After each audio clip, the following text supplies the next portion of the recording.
Hi friends, welcome back to my channel. మేము ఇప్పుడు సంక్రాంతి హాలిడేస్కి మా అమ్మమ్మ వాళ్ళ ఇంటికి వచ్చాము కదా. ఇది కిచెన్ అయితే మొత్తం మెస్సీగా అయిపోయింది, ఏం పట్టించుకోకండి. అయితే ఇక్కడికి వెళ్తే మా అమ్మమ్మ పని చేస్తుంది. రిలేటివ్స్ వచ్చారు కదా, పని అయిపోయింది పాపం. అయితే ఇది మా అమ్మమ్మ వాళ్ళు బెడ్రూమ్. అయితే రిలేటివ్స్ అందరు వచ్చారు కదా, లగేజ్ రూమ్ అయిపోయింది మొత్తం.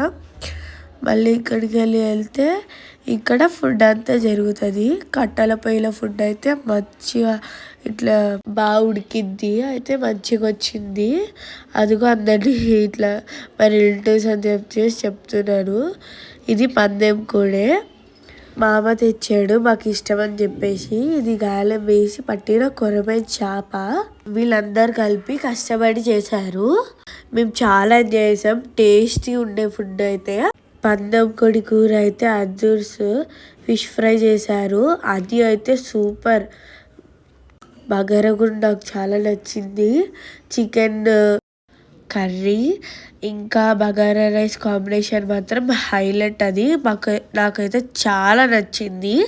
కోడిని చూడండి, మంచి కాల్చిచ్చారు. తొక్కలు అయితే బాగా ఎంజాయ్ చేసాం మేము. ఫుడ్ అంతా కొంచెంలో రెడీ అయిపోతుంది. మేము దాన్ని తొందరలో టేస్ట్ చేసి మీకు చెప్తాము.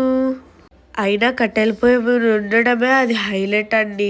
ఎంత కష్టపడి ఉంటారో తెలుసా, కానీ మస్తు వస్తుంది టేస్ట్ మాత్రం. మా డాడీ, మా తాతయ్య, మా కజిన్స్ అందరు కలిసి వెయిట్ చేస్తున్నారు ఫుడ్ ఎప్పుడు రెడీ అవుతుంది అని చెప్పేసి. నేను ఇక్కడ వచ్చి ఫుడ్ స్మెల్ ఇట్లా వస్తుంటే ఇక్కడ వచ్చి కడుపులో ఎలుకలు పరిగెడుతున్నాయి. అండ్ ఫైనల్లీ ఫుడ్ రెడీ అయిపోయింది. మేము అందరం కూర్చొని వేడికి ఫుడ్ ఎంత ఎంజాయ్ చేసాము. మేమైతే ఆరబెట్టి కూర్చొని తిన్నాము. Thank you.